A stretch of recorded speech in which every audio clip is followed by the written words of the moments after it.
North Pole. The spud lamp was a big hit at the science fair. Jack and I got an A for it. It was the first A Jack got in any class all year long, so he was psyched. All the science fair projects were set up on tables in the gym. It was the same setup as the Egyptian Museum back in December, except this time there were volcanoes and molecule dioramas on the tables instead of pyramids and pharaohs. And instead of the kids taking our parents around to look at everybody else's artifact, we had to stand by our tables while all the parents wandered around the room to look at everybody else's artifact and came over to us one by one. Here's the math on that one. 60 kids in the grade equals 60 sets of parents and doesn't even include grandparents. So that's a minimum of 120 pairs of eyes that find their way over to me. Eyes that aren't as used to me as their kids' eyes are by now. It's like how compass needles always point north. No matter which way you're facing, all those eyes are compasses, and I'm like the North Pole to them. That's why I still don't like school events that include parents. I don't hate them as much as I did at the beginning of the school year. Like the Thanksgiving Sharing Festival, that one was the worst, I think. That was the first time I had to face the parents all at once. The Egyptian Museum came after that, but that one was okay because I got to dress up as a mummy and nobody noticed me. Then came the winter concert, which I totally hated because I had to sing in the chorus. Not only can I not sing at all, but it felt like I was on display. The New Year art show wasn't quite as bad, but it was still annoying. They put up our artwork in the hallways all over the school and had the parents come and check it out. It was like starting school all over again, having unsuspecting adults pass me on the stairway. Anyway, it's not like I care that other people react to me. Like I've said a gazillion times, I'm used to that by now. I don't let it bother me. It's like when you go outside and it's drizzling a little, you don't put on boots for drizzle. You don't even open your umbrella. You walk through it and barely notice your hair getting wet. But when it's a huge gym full of parents, the drizzle becomes like this total hurricane. Everyone's eyes hit you like a wall of water.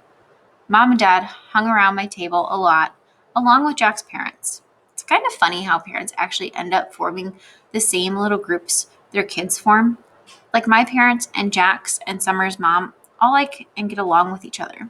And I see Julian's parents hang out with Henry's parents and Miles' parents, and even the two Max's parents hang out together. It's so funny.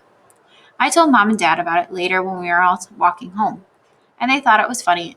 It was a funny observation. I guess it's true that like seeds. I guess it's true that like seeks like, said Mom. The Auggie Doll. For a while, the war was all we talked about. February was when it was really at its worst. That's when practically nobody was talking to us, and Julian had started leaving notes in our lockers. The notes Jack were stupid, like, "You stink, big cheese," and nobody likes you anymore. I got notes like, "Freak," and another note that said, "Get out of our school, orc." Summer thought that we should report the notes to Miss Rubin, who was the middle school dean, or even Mr. Tushman, but we thought that would just be like snitching. Anyway, it's not like we didn't leave notes too, though ours weren't really mean. They were kind of funny and sarcastic. One was, "You're so pretty, Julian. I love you. Will you marry me? Love, Beulah." Another was, "Love your hair. XOX, Beulah." Another was, "You're a babe. Tickle my feet. XO, Beulah." Beulah was a made-up person that me and Jack came up with. She had really gross habits like eating the green stuff in between her toes and sucking on her knuckles. And we figured someone like that would have a real crush on Julian, who looked and acted like someone in a Kids Bop commercial. There were also a couple of times in February when Julian, Miles, and Henry played tricks on Jack. They didn't play tricks on me, I think, because they knew that if they got caught bullying me, it would be big time trouble for them. Jack, they figured, was an easier target. So one time, they stole his gym shorts and played monkey in the middle with them in the locker room. Another time, Miles, who sat next to Jack in homeroom, swiped Jack's worksheet off his desk, crumpled it in a ball, and tossed it to Julian across the room. This wouldn't have happened if Miss Petosa had been there, of course, but there was a substitute teacher that day, and subs never really know what's going on. Jack was good about this stuff. He never let them see he was upset, though I think sometimes he was. The other kids in the grade knew about the war, except for Savannah's group. The girls were neutral at first, but by March they were getting sick of it, and so were some of the boys. Like another time when Justin was dumping some pencil sharpener shavings into Jack's backpack, Amos, who was usually tight with them, grabbed the backpack out of Julian's hands and returned it to Jack. It was starting to feel like the majority of boys weren't buying into Julian anymore. Then a few weeks ago, Julian started spreading this ridiculous rumor that Jack had hired some hitman to get him and Miles and Henry. This lie was so pathetic that people were actually laughing about him behind his back. At that point, any boys who still had been on his side now jumped ship and were clearly neutral. So by the end of March, only Miles and Henry were on Julian's side. And I think even they were getting tired of the war by then. I'm pretty sure everyone stopped playing the plague game behind my back too. No one really cringes if I bump into them anymore. And people borrow my pencils without acting like the pencil has cooties. People even joke around with me now sometimes. Like the other day, I saw Maya writing a note to Ellie on a piece of Ugly Doll stationery. And I don't know why, but I just kind of randomly said, "Did you know the guy who created the Ugly Dolls based them on me?" Maya looked at me with her eyes wide open like she was totally believed me. Then when she realized I was only kidding, she thought it was the funniest thing in the world. "You are so funny, August," she said. And then she told Ellie and some of the other girls what I had just said, and they all thought it was funny too. Like at first they were shocked, but then when they saw I was laughing about it, they knew it was okay to laugh about it too. And the next day, I found a little Ugly Doll keychain sitting on my chair with a nice little note from Maya that said, "For the nicest Auggie doll in the world, XO Maya." 6 months ago, stuff like that would have never happened, but now it happens more and more. Also, people have been really nice about the hearing aids I started wearing. Lobot. Ever since I was little, the doctors told my parents that someday I'd need hearing aids. I don't know why this always freaked me out a bit. Maybe because anything to do with my ears bothers me. My hearing was getting worse, but I hadn't told anyone about it. The ocean sound that was always in my head had been getting louder. It was drowning out people's voices, like I was underwater. I couldn't hear teachers if I sat in the back of the class, but I knew if I told mom or dad about it, I'd end up with hearing aids. And I was hoping I could make it through the 5th grade without having that happen. But then my annual checkup in October, I flunked the audiology test, and the doctor was like, "Dude, it's time." And he sent me to a special ear doctor who took impressions of my ears. Out of all of my features, my ears are the ones I hate the most. They're like tiny, closed fists on the sides of my face. They're too low on my head, too. They look like squash pieces of pizza dough sticking out of the top of my neck or something. Okay, maybe I'm exaggerating a little bit, but I really hate them. When the ear doctor first pulled the hearing aids out for me and my mom to look at, I groaned. "I'm not wearing that thing," I announced, folding my arms in front of me. "I know they probably look kind of big," said the ear doctor, "but we had to attach them to the headband because we had no other way of making them so they'd stay in your ears. See, normal hearing aids usually have a part that wraps around the outer ear to hold the inner earbud in place. But in my case, since I don't have outer ears, they had to put the earbuds on this heavy-duty headband that was supposed to wrap around the back of my head. "I can't wear that, Mom," I whined. "You'll hardly notice them," said Mom, trying to be cheerful. "They look like headphones." "Headphones? Look at them, Mom," I said angrily. "I look like Lobot." "Which one is Lobot?" said Mom calmly. "Lobot," the ear doctor smiled as he looked at the headphones and made some adjustments. "The Empire Strikes Back? The bald guy with the cool bionic radio transmitter thing that wraps around the back of his skull?" "I'm drawing a blank," said Mom. "You know Star Wars stuff?" I asked the ear doctor. "No Star Wars stuff?" he answered, slipping the thing over my head. "I practically invented Star Wars stuff." He leaned back in his chair to see how the headband fit, and then took it off again. "Now, Augie, I want to explain what all this is," he said, pointing to the different parts of one of the hearing aids. "The curved piece of plastic over here connects to the tubing on the ear mold. This is why we took those impressions back in December, so that this part goes inside your ear, fits nice and snug. This part here is called the tone hook, okay? And this thing is the special part we've attached to this cradle here."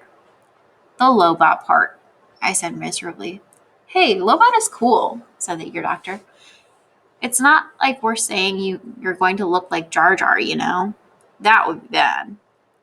He slid the earphones on my head again carefully. There you go, August. So how's that? Totally uncomfortable, I said. You'll get used to them very quickly, he said. I looked in the mirror. My eyes started tearing up. All I saw were these tubes jutting out from either side of my head, like antennas. Do I really have to wear this, Mom? I said, trying not to cry. I hate them. They don't make any difference. Give it a second, buddy, said the doctor. I haven't even turned them on yet. Wait until you hear the difference. You'll want to wear them. No, I won't. And then he turned them on. Hearing brightly. How can I describe what I heard when the doctor turned on my hearing aids? Or what I didn't hear? It's too hard to think of words. The ocean just wasn't living inside my head anymore. It was gone. I could hear sounds like shiny lights in my brain.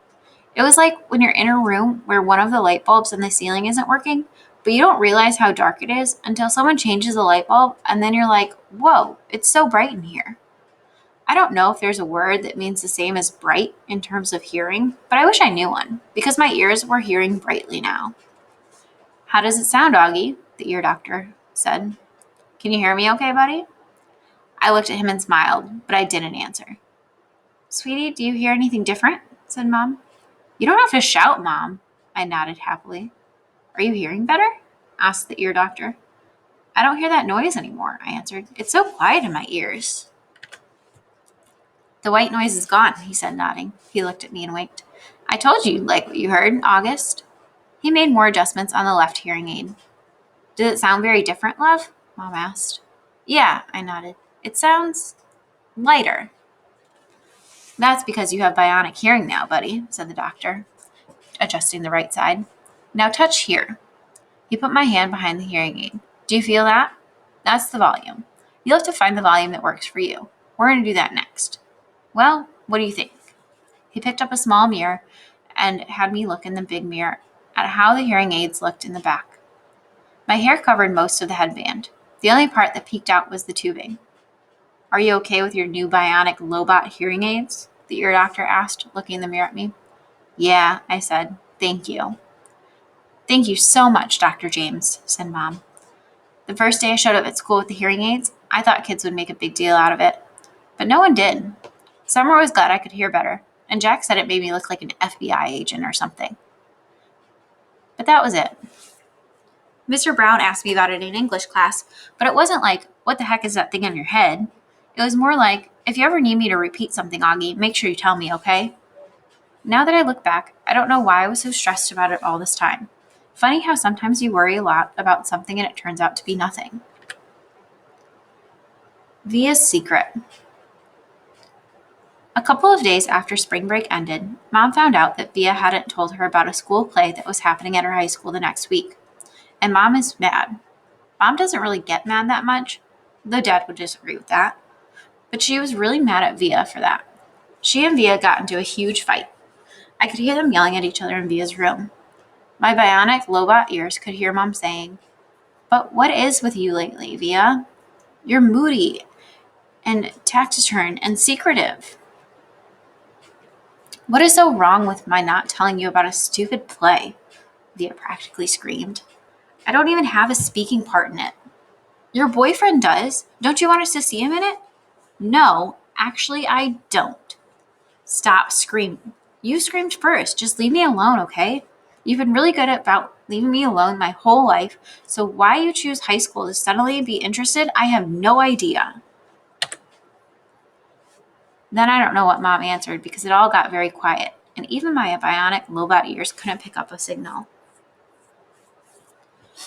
My cave. By dinner, they seemed to have made up. Dad was working late.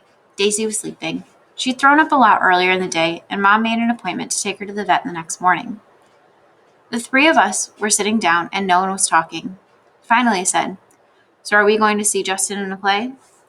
Via didn't answer, but looked down at her plate. You know, Auggie, said Mom quietly, I hadn't realized what play it was, and it really isn't something that would be interesting to kids at your age. So I'm not invited?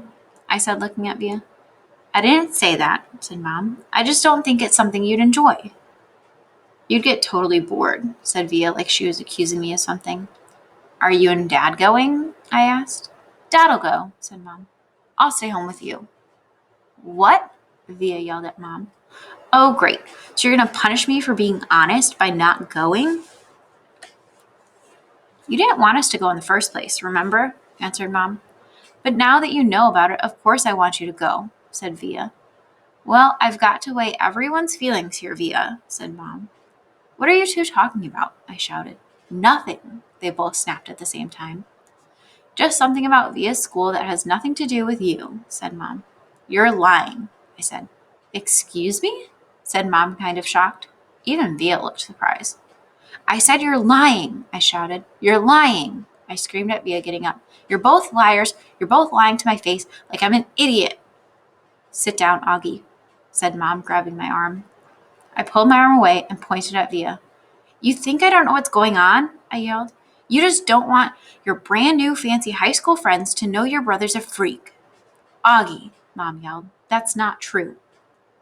Stop lying to me, Mom, I shrieked. Stop treating me like a baby. I'm not retarded. I know what's going on. I ran down the hallway to my room and slammed the door behind me so hard that I actually heard little pieces of the wall crumble inside the door frame. Then I plopped onto my bed and pulled the covers up on top of me. I threw my pillows over my disgusting face and then piled all my stuffed animals on top of the pillows, like I was inside a little cave. If I could walk around with a pillow over my face all the time, I would. I don't even know how I got so mad. I wasn't really mad at the beginning of dinner. I wasn't even sad. But then, all of a sudden, it all kind of just exploded out of me. I knew Via didn't want me to go to her stupid play, and I knew why. I figured Mom would follow me into my room right away, but she didn't. I wanted her to find me inside my cave of stuffed animals, so I waited a little more. But even after 10 minutes, she still didn't come in after me. I was pretty surprised. She always checks on me when I'm in my room, upset about stuff. I pictured Mom and Via talking about me in the kitchen. I figured Via was feeling really, really, really bad. I pictured Mom totally laying on the guilt, and Dad would be mad at her when he came home too. I made a little hole through the pile of pillows and stuffed animals and peeked at the clock on my wall. Half an hour had passed, and Mom still hadn't come into my room. I tried to listen for the sounds in the other rooms. Were they still having dinner? What was going on? Finally, the door opened. It was Via. She didn't even bother coming over to my bed, and she didn't come in softly like I thought she would.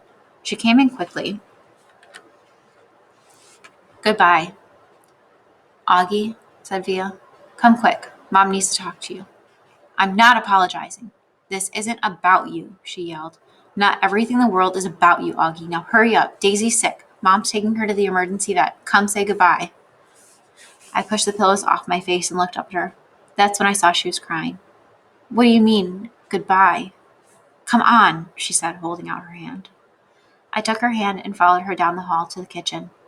Daisy was lying down sideways on the floor with her legs straight out in front of her.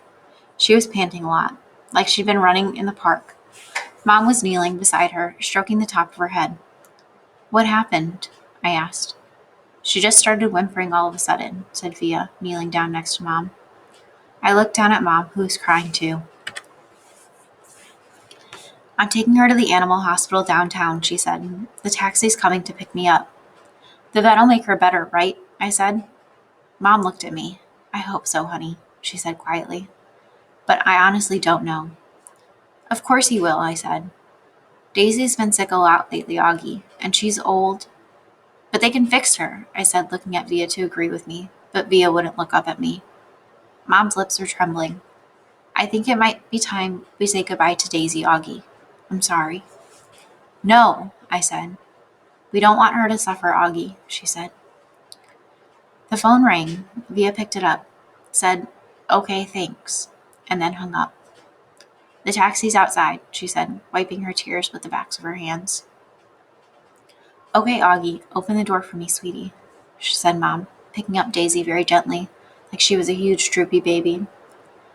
Please, no, Mommy, I cried, putting myself in front of the door. Honey, please, said Mom. She's very heavy. What about Daddy? I cried. He's meeting me at the hospital, Mom said. He doesn't want Daisy to suffer, Auggie. Via moved me away from the door and held it open for Mom. My cell phone's on if you need anything. Mom said to Via. Can you cover her with the blanket? Via nodded, but she was crying hysterically now. Say goodbye to Daisy, kids, Mom said, tears streaming down her face. I love you, Daisy, Via said, kissing Daisy on the nose. I love you so much. Bye, little girlie, I whispered into Daisy's ear. I love you. Mom carried Daisy down the stoop. The taxi driver had opened the back door, and we watched her get in. Just before she closed the door, Mom looked up at us standing by the entrance to the building, and she gave us a little wave. I don't think I've ever seen her look sadder. I love you, Mommy, said Via. I love you, Mommy, I said. I'm sorry, Mommy. Mom blew a kiss to us and closed the door. We watched the car leave, and then Via closed the door. She looked at me a second, and then she hugged me very, very tight while we both cried a million tears.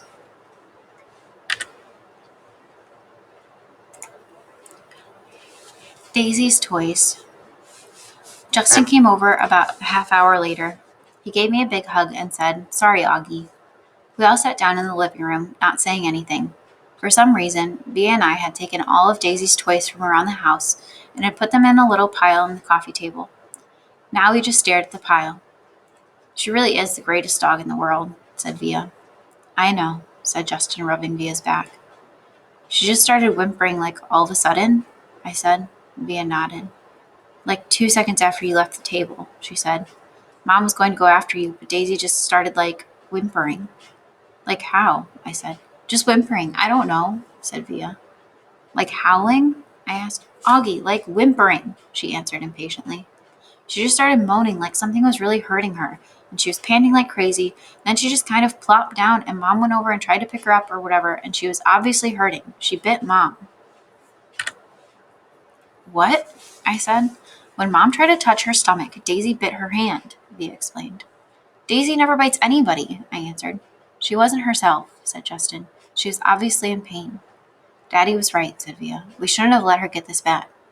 What do you mean? I said. He knew she was sick? Auggie, Mom's taken her to the vet like 3 times in the last 2 months. She's been throwing up left and right. Haven't you noticed? But I didn't know she was sick. Via didn't say anything, but she put her arm around my shoulders and pulled me closer to her. I started to cry again. I'm sorry, Auggie, she said softly. I'm really sorry about everything, okay? You forgive me? You know how much I love you, right? I nodded. Somehow that fight didn't matter much now. Was Mommy bleeding? I asked.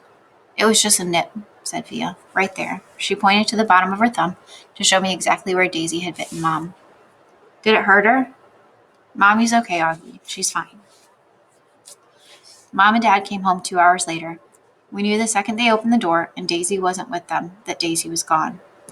We all sat down in the living room around the pile of Daisy's toys. Dad told us what happened at the animal hospital, how the vet took Daisy for some x-rays and blood tests, then came back and told them she had a huge mass in her stomach. She was having trouble breathing. Mom and Dad didn't want her to suffer, so Daddy picked her up in his arms like he always liked to do, with her legs straight up in the air, and he and Mom kissed her goodbye over and over again and whispered to her while the vet put a needle into her leg. And then after about a minute, she died in Daddy's arms. It was so peaceful, Daddy said. She wasn't in any pain at all, like she was just going to sleep. A couple of times while he talked, Dad's voice got trembly and he cleared his throat. I've never seen Dad cry before, but I saw him cry tonight. I had gone into Mom and Dad's bedroom, looking for Mom to put me to bed, but saw Dad sitting on the edge of the bed, taking off his socks. His back was to the door, so he didn't know I was there. At first I thought he was laughing because his shoulders were shaking, but then he put his palms on his eyes, and I realized he was crying. It was the quietest crying I'd ever heard, like a whisper. I was going to go over to him, but then I thought maybe he was whisper crying because he didn't want me or anyone else to hear him. So I walked out and went to Via's room, and I saw Mom lying next to Via on the bed, and Mom was whispering to Via, who was crying. So I went to my bed and put on my pajamas without anyone telling me to put the nightlight on and turned off the light and crawled into the little mountain of stuffed animals I had left on my bed earlier. It felt that all had happened a million years ago. I took off my hearing aids and put them on the night table and pulled the covers up to my ears and imagined Daisy snuggling with me, her big wet tongue licking my face all over like it was her favorite face in the world. And that's how I fell asleep. Heaven. I woke up later on and it was still dark. I got out of bed and walked into Mom and Dad's bedroom. Mommy, I whispered. It was completely dark, so I couldn't see her open her eyes. Mommy? You okay, honey? She said groggily. Can I sleep with you? Mom scooted over toward Daddy's side of the bed, and I snuggled up next to her. She kissed my hair. Is your hand okay? I said. Via told me Daisy bit you. It was only a nip, she whispered in my ear. Mommy? I started crying. I'm sorry about what I said. Shh.